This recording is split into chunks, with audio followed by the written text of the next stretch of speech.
Because if we take a careful look at the problems that we are facing now across the globe, many parents are not fit to be parents.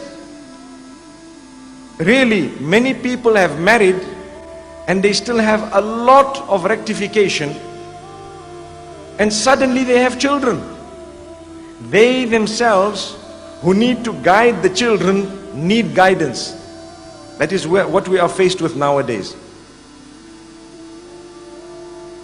You have parents who have suddenly become parents, but they don't know what parenthood is all about.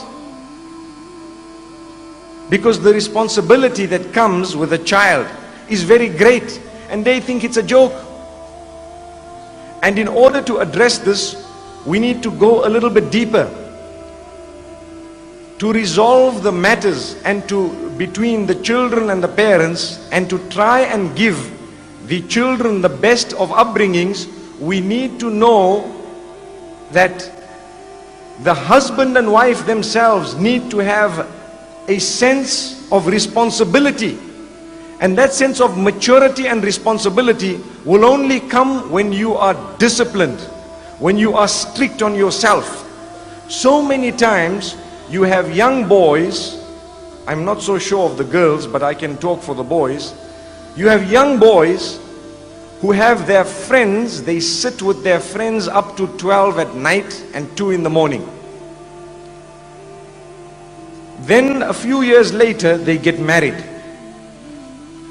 And when they get married, they still find themselves making the same time for their friends. That is prohibited, completely prohibited. How can a person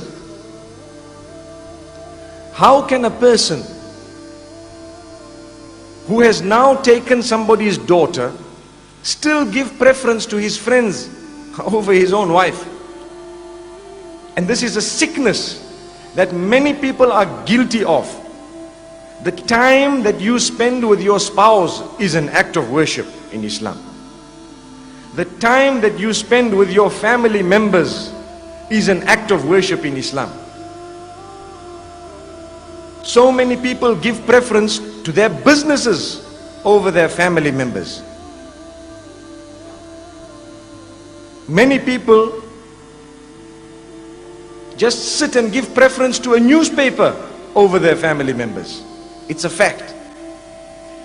The man comes home from work, he is tired, he does not speak to anyone, he sits down, he wants to eat his food, he has a temper, and next thing he is busy reading the paper, or he literally plants himself in front of the television and he is watching television until late hours, then he switches it off and goes to sleep. He hasn't spoken to his wife, he hasn't spoken to his children. If any one of us here are guilty of that, today is the day you are being told directly that that is a major sin. Major sin. How can you give preference to a television over real people? Real people. Another problem is also the internet. Many people give preference to the internet and spend hours every day until 2 and 3 in the morning laughing and joking with a screen.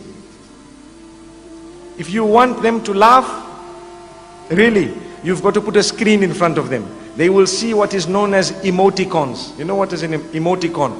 Those small little faces that you have on the screen. Small cartoon style faces. They look at someone who sent them an emoticon and they laugh. But if you talk to them, they will look at you and say, hey, I'm busy. And I want to give you an example of a very good friend of mine, one of my best friends. Very, very highly educated. And he was so intelligent, he had 13 A's at O level and 4 A's at A level. He was given a scholarship at the University of Oxford. Some years later, I met him. I told him, tell me, what has Allah done with you? Meaning, what has happened in your life? He tells me, brother, I gave up the internet. I said, that doesn't make sense. I asked him about himself and he's just telling me I gave up the internet. So I said, what do you mean? He said, that is the biggest single achievement of my life. And I was confused. This was a few years back, when the internet was still something new. Now he told me he became a doctor. He actually became a psychiatrist later. He specialized. He told me, you know what happened to me? I was married and I was addicted to the internet. And I was sitting with the internet every day, every single day for 6 to 7 hours. And I became a person whose social life was the net.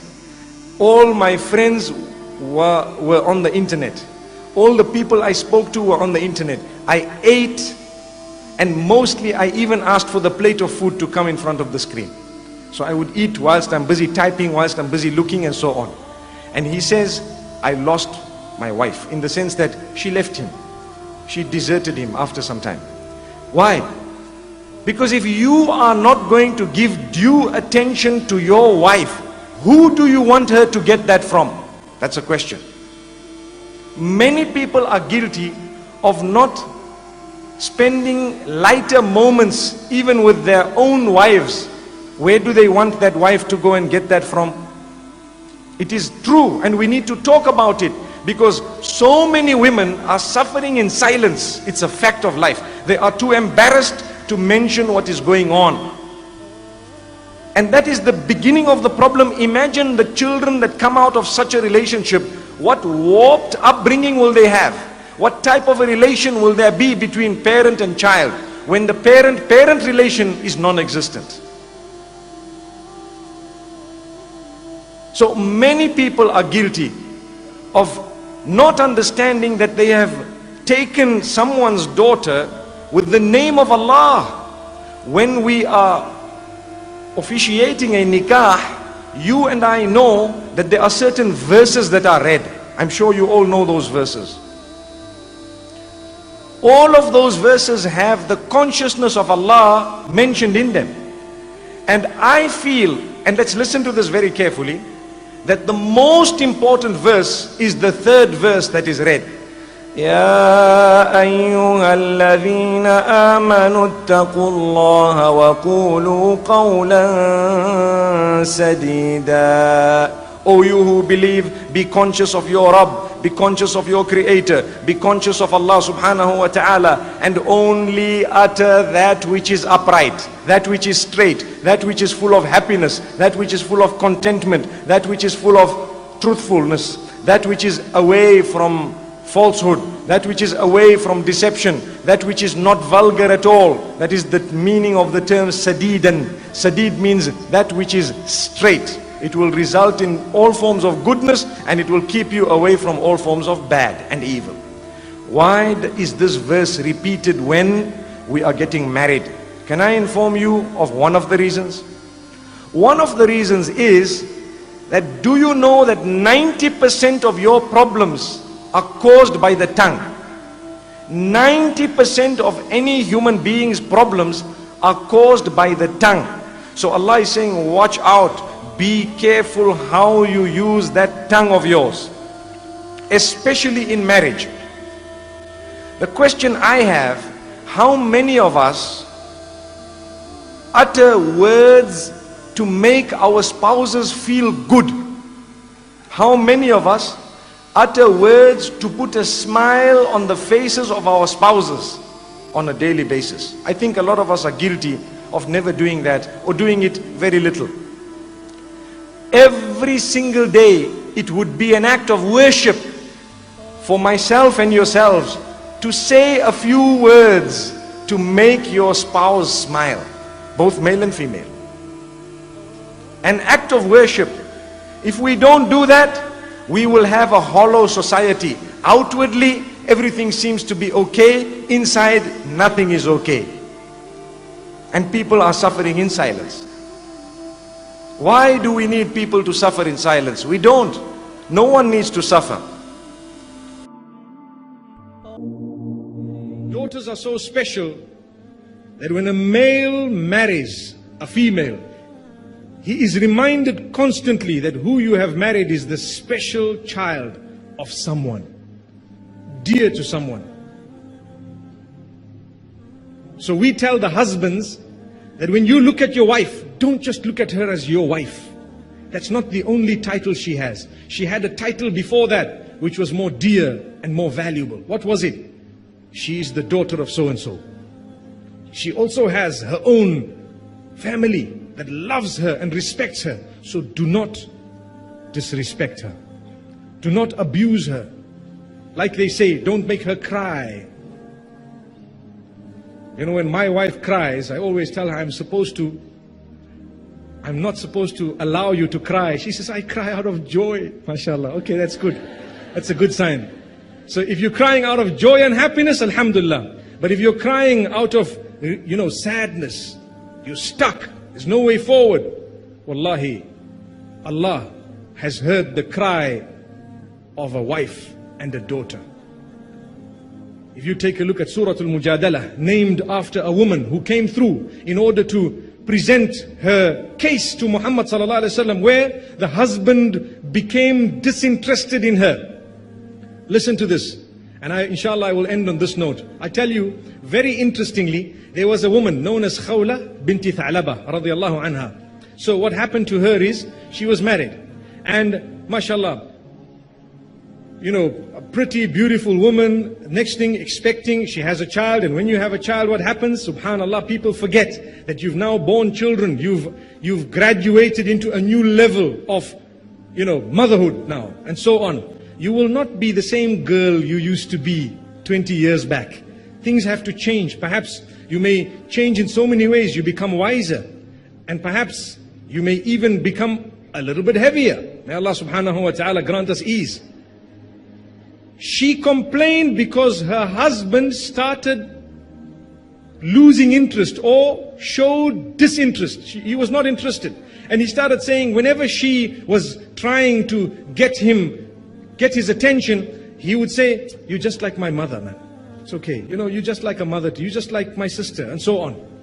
She went to Muhammad sallallahu alaihi wasallam crying, weeping, complaining, what do I do? This man is saying this to me. He refuses to touch me, and at the same time, he is the one who impregnated me. He gave me the children. He is the one who did this.